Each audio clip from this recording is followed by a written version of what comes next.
we are going to transition now to a Q&A that I'm going to do with James Chen, who is CTO of Flexport.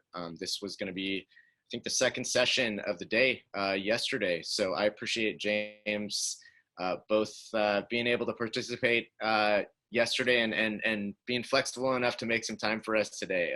Really appreciate you joining us, James. All right, thanks, Eric. Definitely glad to be here. Can you guys hear me okay? Yeah, I can hear you fine. Excellent. Great. If the CTO can't get things working on a Zoom, then we're all in real trouble. So first of all, James, do you want to just give everyone a little bit of background on yourself? I know you had some interesting past experiences with some companies that people would have definitely heard of, and then maybe kind of go into what drew you to Flexport and time frame. Let everyone know kind of when you joined as well. Sure, no problem. Yeah, so I joined Flexport July of last year as the CTO. So currently at Flexport, I'm in charge of what they call the Makers Organization, which consists of product management, engineering, professional services, IT, security. Before that, I went to Amazon. Actually was head of their product and technology for their Amazon Global Logistics organization. So I was able to help build it from the ground up.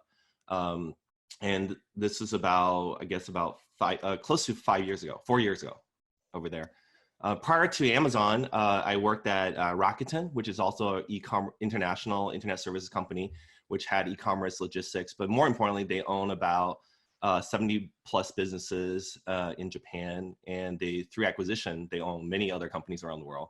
And more importantly, I think even before that, I really started and sold two companies. So I am an entrepreneur at heart. Love to help build company ideas from scratch, scale it, and been fortunate enough to have two good exits. Cool. Well, so what drew you to Flexport in particular? You said you had the link at Amazon in terms of the department. So what about Flexport was interesting to you as a challenge?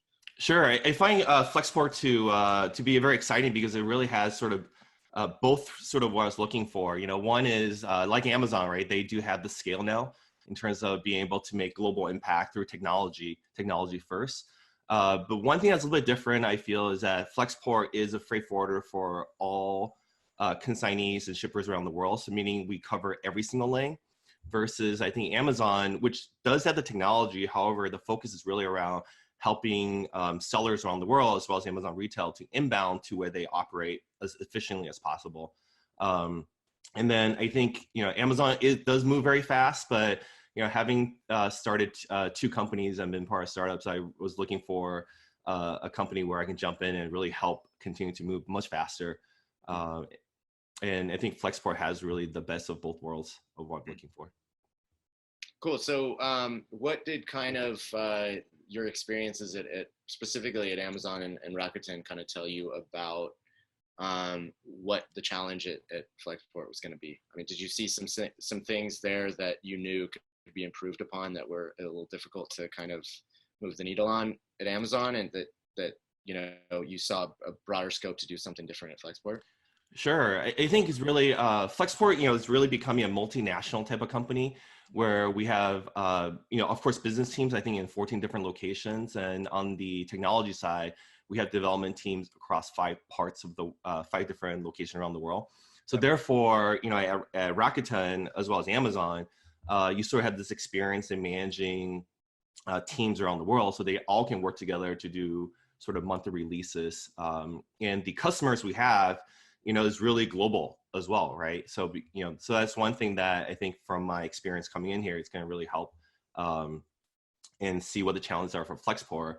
And as we expand our global footprint, we make sure that we have the right structure to scale software development, make sure we keep up the high quality for deployment, but more importantly, have feet on the ground to really engage with our users around the world to make sure we are delivering something that people around the world wants. Versus sitting in either here in the US or in Japan, in Rakuten, the headquarters in Japan. So I have a different perspective where the headquarters is over in Asia. Well, yeah, and as a forwarder, that's kind of, I think, what we've seen a lot of the incumbents talk about is that, when you sort of define yourself as a technology company, there can be a degree of separation from the product user or the service user, Hmm. that as a forwarder, you're engaging with your customers every single day, and so you're getting that sort of instant feedback on the product on a like a micro basis that technology companies even sometimes struggle to get, Yep. other than kind of in a digital environment. So let's not ignore the elephant in the room, right? You guys have made a name for yourself in a very short period of time, that has really excited people in some cases, has rubbed people the wrong way in other cases. I think it's undeniable at this point that everyone has taken note of what you've done and either decided they don't need to do anything or they do need to do something. I don't think that's that it's hard to ignore what you guys have done. So, but one question that comes up a lot in conversations about you that I have with various people in the industry is what specifically defines your unique value proposition from a technology perspective versus existing forwarders? How would you answer that question? Yeah, so I think our technology solution that we have built over time is really sort of two major focuses, right? One is we try to make sure we always optimize our customer experience.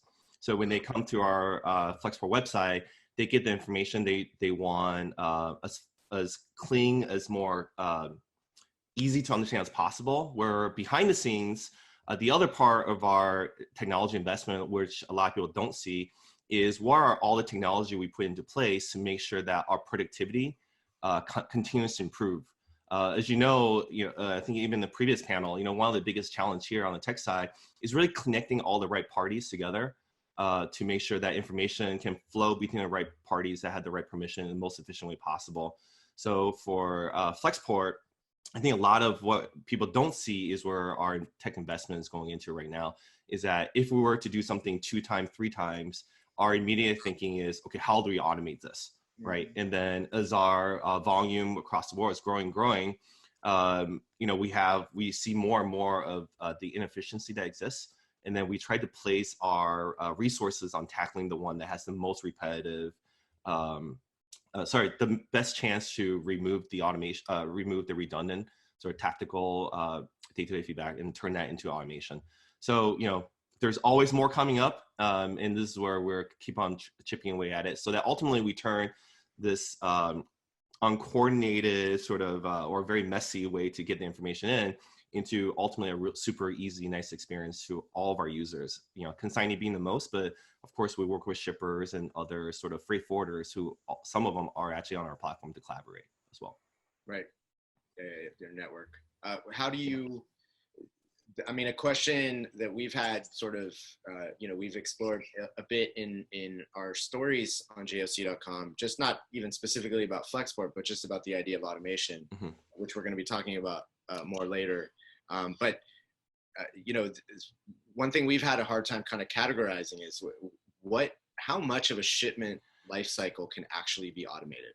And I mean, is this something you guys kind of think about in terms of what percentage can be automated? Is that something that's kind of on your radar? And where are we right now in terms of the path from today to that sort of nirvana point where everything that can be automated is automated? Sure. Yeah, I can definitely share a little bit from my experience. So, coming from a company like Amazon, where they're both a consignee, right? They have a lot of sort of standard control over their manufacturers. And then they do actually own a lot of the asset themselves, like the trucks and some of the planes. Yeah. So I've seen what full automation can happen. Imagine that, if it is one company that's working together across the entire supply chain, you can't have full automation going from what do you want the issue as part of the PO to sort of purchase. And then if the manufacturer or suppliers follow the standards, they're able to submit information, say, here's how I will be shipping the information, packaging, ship information to you. And then through the EDI or API communication standards, right, we sort of saying, hey, for our process, we have a set of 34 possible method of communication, and you make sure that every single carrier, freight forwarder, customs broker, whatever is in the party, all understand what the 34 definition means. You can actually automate everything end to end. So for me, I've definitely seen what is possible. Of course, in the freight forwarding space, it's much harder because we're working with multiple parties. So I think the initiatives that the Traylens and DCSA and a lot of these bodies pushing for is going to be really, really good for the overall automation. On the other hand, within Flexport, we actually do think about how can we automate all the tasks, but we do have another index called the Technology Adoption Index, where we actually just want people to use software in the first place. So, surprisingly enough, right, tons of companies actually build really good technology to do communication back and forth. But I think the ease of use through email or phone call or other stuff still is perceived to be better, I think, than some of the really good tech that many companies have built out there. So what we've been trying to push for is making sure that across the board, at least part of the Flexport shipment, we want to have the different parties to adopt our technology, whether if it's through the website, whether through a mobile app, whether through EDI, API, it doesn't really matter. And I think through the tech adoption, at least you cut down on a lot of the swivel chair integration, right? Entering data between different systems. So I think that's something we're for sure driving really hard in the short term. Meanwhile, the long slog would be working with like Tradeland, all the government or not government, other standards bodies to make sure that we are connecting and sort of help move the ecosystem forward. And then you get the dual benefit of that approach is the more they use the technology, the more structured the data is for you to be able to improve the product. Is that fair to say? Oh, for sure. Yeah, definitely. So you described the Amazon situation in terms of what's automatable. Amazon obviously is in a different competitive position in their market. Virtually everything they do relative to Flexport, where you're in a highly competitive market with a bunch of companies that are quite a lot bigger than you and many thousands of companies that are a lot smaller than you. So how do you navigate trying to get a company to buy into what you're doing when there are so many other options, and some of them may seem a little bit easier to use because it's not a big change process within their organization? Mm-hmm. I think just like all the great companies out there, is really the relentless focus on customers. I think as we engage the different customers we have, whether it's emerging small SMB or even large enterprise customers, we really want to make sure that we are listening to what their needs are. And a lot of the engagement, especially with the large customers, is around sort of consultative, figure out discovery on what they really want. And then as a tech company, our goal is to really productize it so that, maybe the next enterprise company or even SMB can take advantage of all the learnings we have. So I think whether you're a large company or small company, I think constantly focusing on the customers that you are going after and don't overpromise, making sure that they're part of the journey with you to say, hey, this is going to happen now. This is going to happen 6 months from now, so that the expectation is always there and continue to deliver on what the customer expects. Is going to really help, take us where we continue to, where we want to be, and continue to grow. Yeah. How would you, this is something I think about a lot because again, I get asked about this a lot. What type of business is Flexport sort of ultimately building? Like, I think most people's questions to me are, why would so much venture capital investment have gone into one company if they merely wanted to be a business that looks and feels a lot like a bunch of existing large companies, right? So the thinking, that people have when they ask me this question is, well, there must be some alternate kind of ultimate aim for the company. So, is freight kind of the backbone and it's really about driving a platform where there's ancillary services? I think I've heard your CEO, Ryan Peterson, talk about, some of the things around freight tend to be the more profitable parts of the business. So is that the way to people should think about it, or I won't? Sure. Yeah. I can talk about specific projects, but I can definitely share directionally. Our mission is to make global trade easy for everyone. So if you take that context from both the product services side and for me more on the technology platform side, we constantly think about how can we build services and technology platform to make sure that our mission is true and how we're going to make that happen, right? And I think freight forwarding is one of the the core big business that exists today, on making sure that the global trade is happening through freight forwarding and through coordination.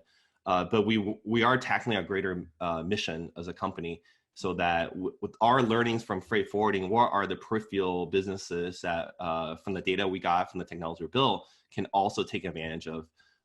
And so that's sort of our broader scope. And then where we're going to go, I think ultimately, again, it's going to be where the customer wants to partner with us on.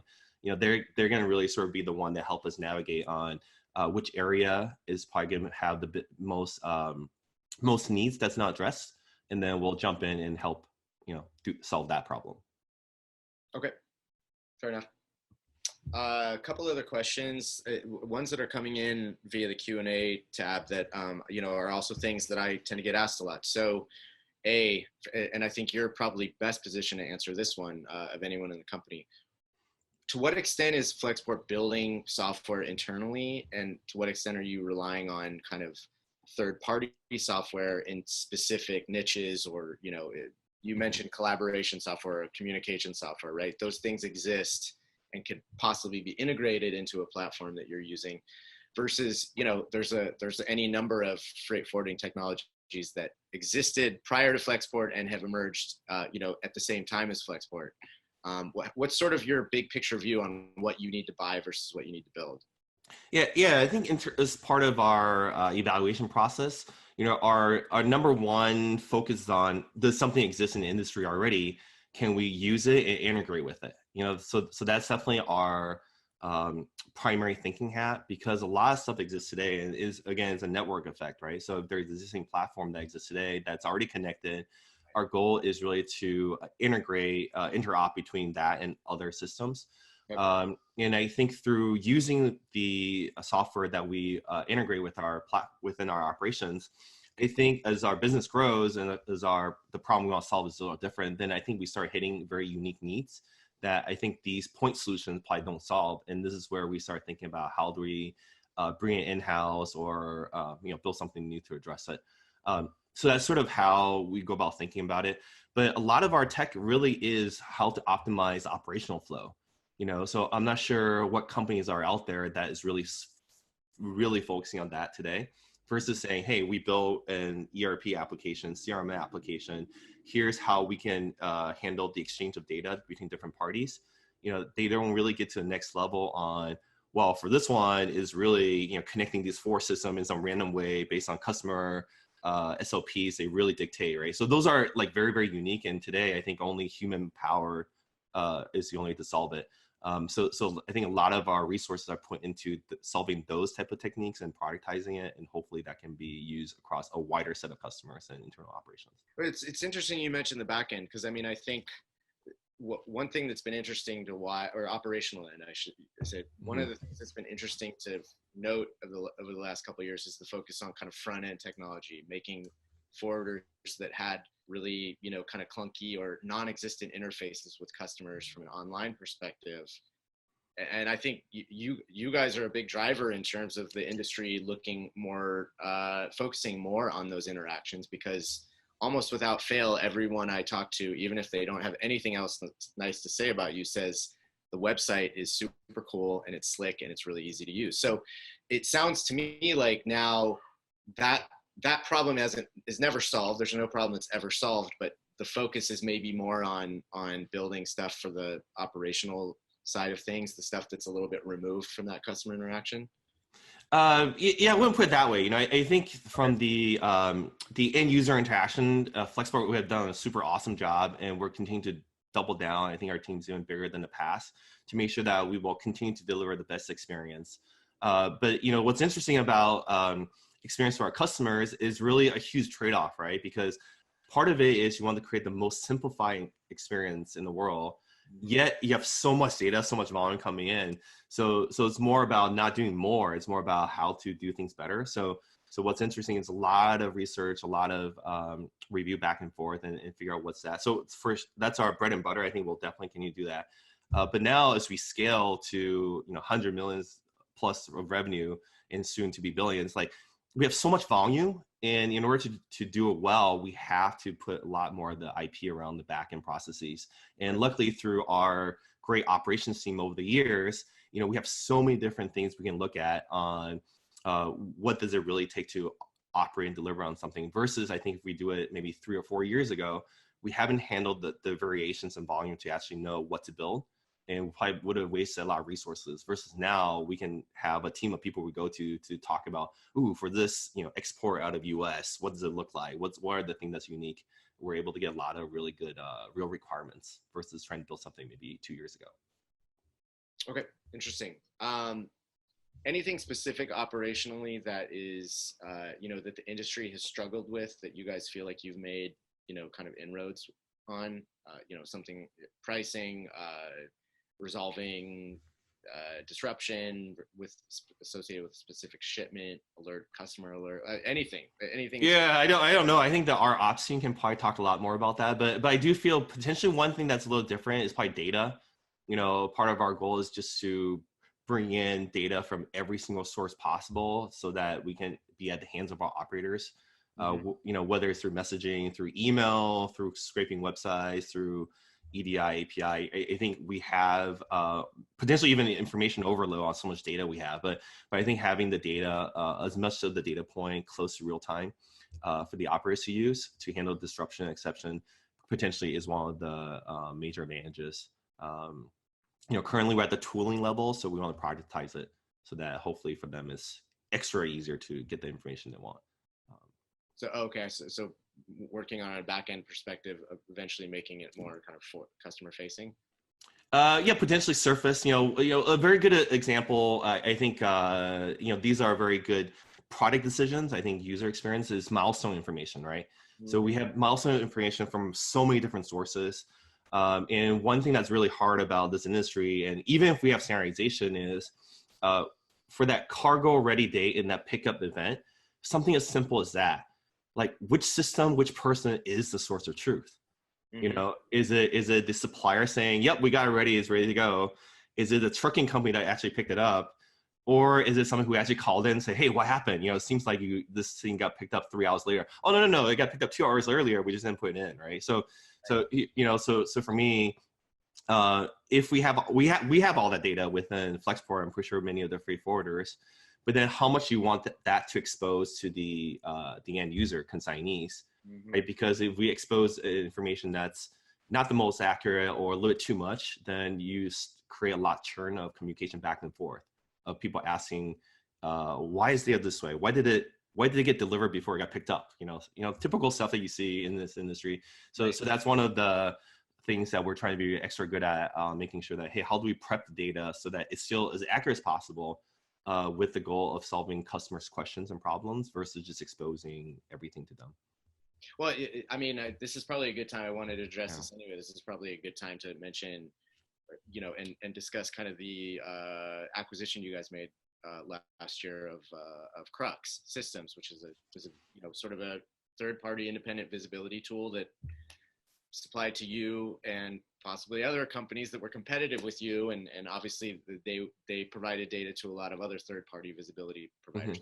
What was the thinking in terms of that acquisition, and sort of how does that get integrated or into your vision long term, and can they still be a provider of data to some of the companies that they were providing before when they're sort of under your umbrella?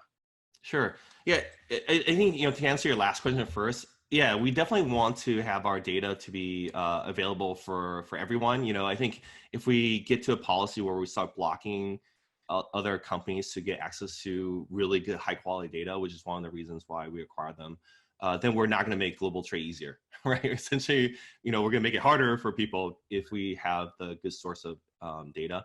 So for us, I think we did an evaluation of many other track and trace or data providers out there, and we found Crux to be one of the best ones out there. In addition, I think one thing that our larger customer asks us to do is making sure that within our platform, we can work with non-Flexport shipments. As a huge consignees, some of them even have policies where they're not going to work with just one freight forwarder, right?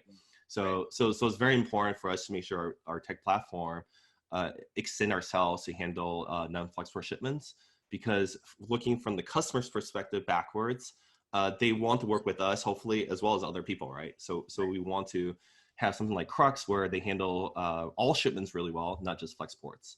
So, Right. so that's sort of one of the thesis of acquiring them to say, hey, yeah, we want to start moving more and more towards handling all type of shipments. Whereas, we are building tech for ourselves first, but we want to make sure it can be expanded to handle non-Flexport. Yeah, no, I think that makes sense. In a theoretical, from a theoretical standpoint, is there any concern that other companies that are competitive with you are not going to want to sort of provide information that, or use Crux in a way that they might perceive, even if it's not reality, they might perceive as sort of contributing to, Flexport in some way? Because it's not ignoring the competitive landscape out there. It's pretty fierce up, right? So For sure. Yeah, I think those are. Yeah, I mean it's hard for me to answer that question, but who feels who's compared with what? But what's interesting again in this global trade space, I think all of us have to work together at some point on some shipment for some customer. right. So I think it's probably not good with that lens on. Of course, different companies have different policies, but at least from the technology side, we want to build it so that we can integrate, work with all systems out there. Right. And really through permissioning, whether it's through Flexport policy, which I don't really think is the case, or our customer policies, or through our what is viewed as our competitors' policies, we just want to make sure that the data are protected, so that the right party have access to the information they should have.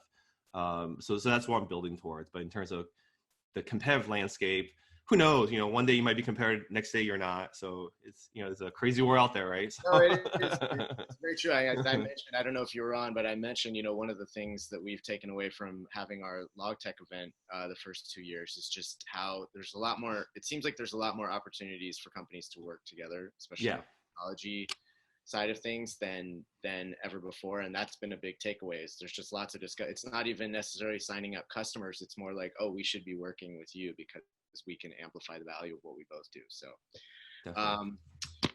So another question that came in that I get asked a lot is what, and this definitely predates you joining, but was there ever any consideration, and what was the consideration to not go this direction, to taking the technology that you're building and making it a SaaS platform that other forwarders could use, as opposed to becoming the forwarder yourself?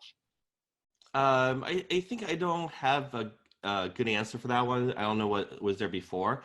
But I think if we want to go down that path, right, we want to make sure that the technology we're building for ourselves is really, really good, that we can really open up to third party to use as SaaS. So I wouldn't eliminate it as an option, Okay. but I think the key thing is really making sure that we internally feel like, yeah, it's that easy, it's that simple, in terms of just being able to sign up, use it, for many of our own locations.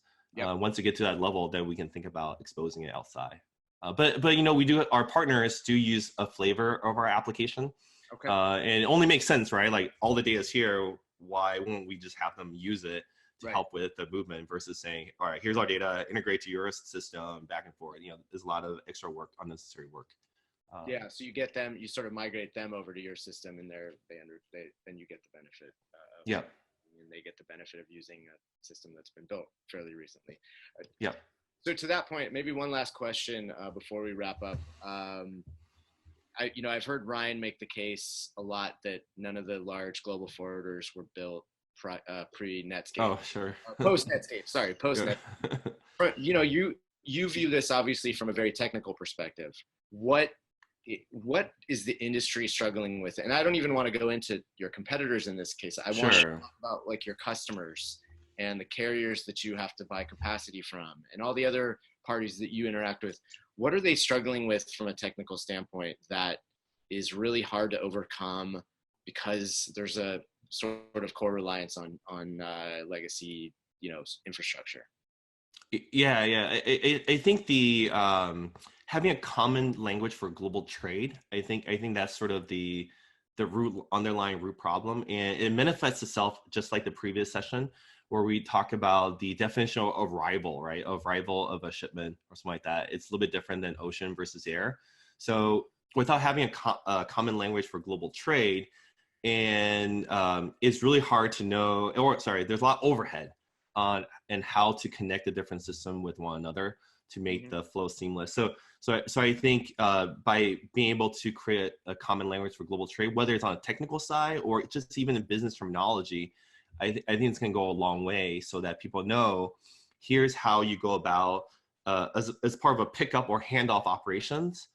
These are the terminology we want to use, and these are sort of the 5 basic steps that happen. So no matter whether you're doing an air to trucking handoff or truck to rail handoff, if there's these terminology that different parties can use to with each other, I think that's going to go a very long way on creating business processes that's going to connect with one another. And then in turn, I think the different tech companies can go in there and help make that super efficient. So then you're focusing on business value versus just the slogging through the grunt work of connecting systems that doing very simple communication that today maybe a phone call is faster than trying to send it between 2 systems. That's right. Yeah, absolutely. You're not wrong on that. Yeah. Cool. Well, maybe one other question that just came in, and it's related to something you brought up, that sort of technology adoption index. I take it that's an internal metric that you. It is an internal one. Yep. So, can you share anything in terms of, like, not necessarily in raw numbers, or hard numbers, but are you seeing that adoption index grow over time, and what are you sort of expecting over the next couple of years? Yeah, so we only been tracking it for I'll say rigorously over the last 6 months. So it is growing a little bit over time, and hopefully we can accelerate because we're finally focusing on it. And one thing about the technology adoption index that's worth noting is that we treat each of the steps with the shipment separately, right? So you don't get 100% adoption unless the submission of the PO is through a software interface or through an API, right? The pickup order to trucking companies, or the booking requests to ocean carriers, or the cancel. So every single step. So the adoption score is actually super, super small. It's like less than 10%. Because if you break it down to all the different steps that needs to adopt, we set a very high bar for ourselves, and we really want to understand why each step people are not using software or technology integration. So, but it's only been there for 6 months. Hopefully, we will double it by the end of this year. But still, that's such a tiny number in our mind, right? That we're going after. Yeah. Cool. Well, James, thank you so much today. I appreciate it. We really appreciate the time both that you took to get ready to talk yesterday, and again, apologies for the cancellation on the event, but really, really glad we could do this anyway here virtually, and thanks so much. All right, thank you for inviting me. Looking forward to meeting you in person and the rest sometime. Absolutely. Thanks again. Thanks, James.